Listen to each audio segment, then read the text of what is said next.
नमस्कार स्वामी भक्तांनो, माझ्या चॅनेलमध्ये तुमचं खूप खूप मनापासून स्वागत करते आणि आजच्या व्हिडिओला सुरुवात करते।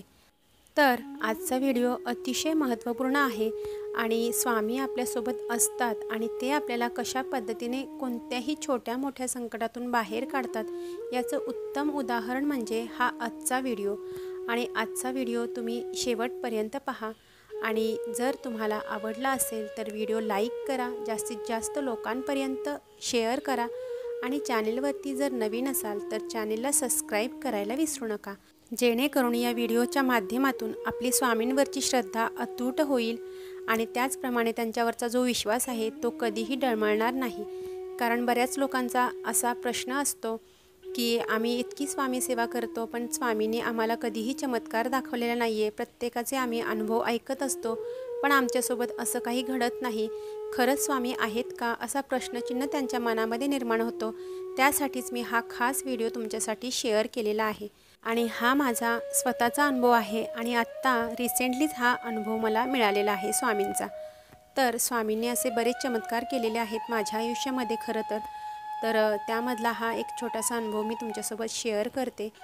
तर माझ्या नेहमीच्या सवयीप्रमाणे मी स्वामींना सकाळी नाश्त्याचा नैवेद्य दाखवते, दुपारी आणि संध्याकाळी सुद्धा नैवेद्य दाखवत असते। ज्या पद्धतीने जसं असेल त्या पद्धतीने ताजं अन्न जेवढं असेल त्याचा मी नैवेद्य दाखवण्याचा प्रयत्न करते, पण मी दररोज नैवेद्य दाखवते अशी माझी ही सवय आहे। तर थोड्याच दिवसांपूर्वीची ही घटना आहे आणि हा अनुभव आहे माझा। तर त्या दिवशी नाश्त्याला पोहे बनवलेले होते आणि चहा आणि पोहे असा बेत होता नाश्त्याचा आणि त्या दिवशी स्वामींना अगोदर नैवेद्य दाखवायचा असतो। या परंपरेनुसार मी स्वामींसाठी पहिले पोहे, स्वामींचं ताट मी वेगळंच ठेवलेलं आहे नैवेद्याचं आणि त्यामध्ये मी स्वामींच्या ताटामध्ये पोहे घेतले आणि चहा उकळून घेतला। चहा अगदी गरम केला, आपल्याला माहीत आहे चहा किती गरम होतो आणि जर तो आपल्या हातावरती जरी सांडला तर किती आपल्या हाताला भाजतं। अक्षरशः आपल्या हातावरती उकळलेला चहा किंवा उकळलेलं पाणी किंवा तेल जर सांडलं तर आपल्याला अक्षरशः हातावरती फोडसुद्धा येतात। तर अशा वेळेला मी उकळलेला चहा घेतला, पोहे घेतले आणि स्वामींना नैवेद्य दाखवण्यासाठी गेले।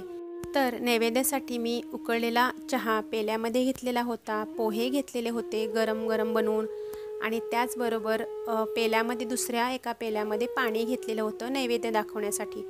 तर असे दोन पेले होते, एक चहाचा पेला होता आणि एक पाण्याचा पेला होता आणि त्याचबरोबर नेमकी माझी मुलगी नाश्ता लवकर मागत होती, सुट्टी होती, रविवार होता आणि तिला नाश्ता लवकर पाहिजे होता। तिची किरकिर माझ्या मागे चालू होती आणि त्यामुळे घाई गडबडीमध्ये माझ्याकडून एक चूक झाली आणि ती चूक म्हणजे बरोबर नैवेद्य दाखवता वेळीच माझी मुलगी मला पाठीमागे काहीतरी बोलत होती। ती मला सांगत होती मला नाश्ता हवा आहे आणि माझं त्याच वेळेला लक्ष पाठीमागे गेलं आणि पाठीमागे बघूनच मी नैवेद्य दाखवत होते आणि पुढं माझं लक्ष नव्हतं। मी स्वामींना नैवेद्य दाखवण्यासाठी एक पाण्याचा पेला घेतलेला होता आणि एक चहाचा पेला होता आणि त्यानंतर मी लगेचच पुढे बघितलं पण मनामध्ये गोंधळ चालू होता, त्यामुळे घाई गडबडीमध्ये मी चुकून चहाच्या पेल्यामध्ये हात बुडवला। पाण्याच्या पेल्यामध्ये मला हात बुडवायचा होता, नैवेद्य दाखवण्यासाठी बोटे बुडवायची होती, परंतु मी चहाच्या पेल्यामध्ये माझी 4 बोटे त्यामध्ये बुडलेली होती।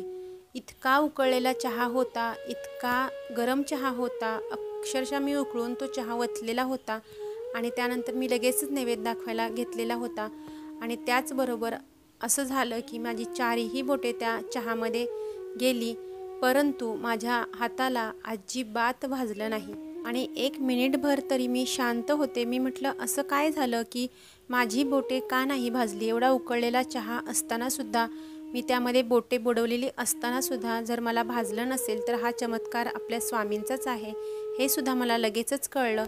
आणि खरं तर आपण ज्या वेळेला किचनमध्ये स्वयंपाक करत असतो त्यावेळेला आपल्याला किती वेळा भाजतं, अक्षरशः चपातीची जर आपल्या हातावरती वाफ आली किंवा भाकरीची वाफ येते त्यावेळेलासुद्धा आपली बोटे भाजली जातात, त्यावेळेलासुद्धा आपल्याला फोड येतात आणि त्यावेळेला आपल्याला खूप त्रास होत असतो। परंतु यावेळेला स्वामींनी मात्र मला तो त्रास अजिबात होऊन दिला नाही, कारण एवढ्या गरम चहामध्ये बोटे बुडवणे आणि किंवा हातावरती एखादा थेंब जरी पडला ना तरीसुद्धा आपल्याला ते भाजतं, आपल्याला फोडसुद्धा येऊ शकतो।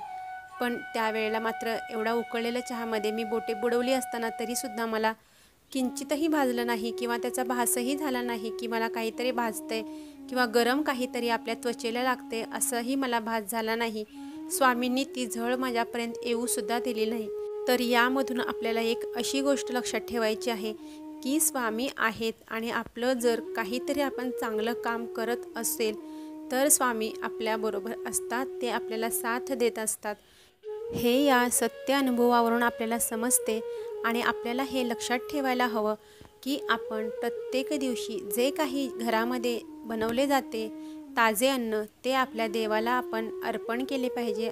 आणि जर आपण स्वामींची सेवा करत असाल तर आपल्याला स्वामींना 2 टाईम आपल्या घरामध्ये जे काही अन्न बनतं ते आपल्याला नैवेद्याच्या स्वरूपामध्ये त्यांना अर्पण करायचं आहे.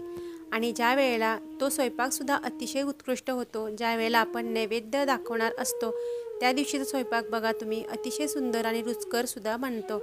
त्यामुळे आपल्याला हा नैवेद्य दाखवायचा आहे आणि जो आपण देवांना अर्पण केलेला असतो नैवेद्य तो आपण खाल्ला तर त्याला अगोदरच प्रसादाचं रूप प्राप्त झालेलं असतं आणि तो प्रसादाच्या स्वरूपात आपण जेव्हा खातो त्यावेळेला आपल्याला त्यांचा आशीर्वाद प्राप्त होत असतो. हे त्याच्यामागचं अतिशय मोठं आणि महत्त्वाचं कारण आहे. म्हणून दोन्ही टाईम जरूर आपल्या घरामध्ये जे काही बनतं आहे, असं नाही आहे की पंचपक्वान्नाचा नैवेद्य देवाला हवा आहे किंवा त्यांनी मागितलेला आहे. आपल्या घरामध्ये आपल्या इच्छेनुसार आपल्या परिस्थितीनुसार आपल्या घरामध्ये जे काही बनतं, कधीकधी आपल्या घरामध्ये ताजं अन्न बनत नाही, शिळं अन्न स्वयंपाक आपल्याला खावा लागतो, तर अशा वेळेला फक्त दुधाचा नैवेद्य दाखवला, दूध साखरेचा नैवेद्य दाखवला तरी चालेल, नसेल तर आपण साखरेचा नैवेद्य दाखवला तरीही चालणार आहे. पण नैवेद्य मात्र दोन्ही टाईम दाखवायचाच आहे. आणि ही सवय आपल्या सर्वांना लावून घेतली पाहिजे. कायमस्वरूपी ही सवय आपल्याला लागली पाहिजे आणि आपण देवांना नैवेद्य दाखवलाच पाहिजे आपल्या घरामध्ये. त्यामुळे आपल्याला त्यांचा आशीर्वाद मिळत असतो. आपल्यासोबत असे चमत्कार अनेक वेळा घडू शकतात आणि घडत असतातच. तर ही होती छोटीशी माहिती. स्वामींनी माझ्या हाताला अजिबात इजा होऊ दिली नाही. एवढ्या गरम चहामध्ये हात बुडवलेला असतानासुद्धा स्वामींनी तिथे माझं रक्षण केलं. आणि ज्या घरामध्ये स्वामी सूक्ष्म रूपाने वास करत असतात त्या घरामध्ये असे चमत्कार वारंवार घडतच असतात. तर ही होती छोटीशी माहिती, छोटासा अनुभव मी तुम्हाला इथे माझा सांगितलेला आहे. सत्य अनुभव आहे आणि जर तुम्हाला अनुभव आवडला असेल तर कमेंट्स बॉक्समध्ये श्री स्वामी समर्थ लिहायला विसरू नका. त्याचबरोबर चॅनेलवरती जर नवीन असाल तर चॅनेलला सबस्क्राईब करायला सुद्धा विसरू नका. तोपर्यंत सर्वांना श्री स्वामी समर्थ. श्री गुरुदेव दत्त.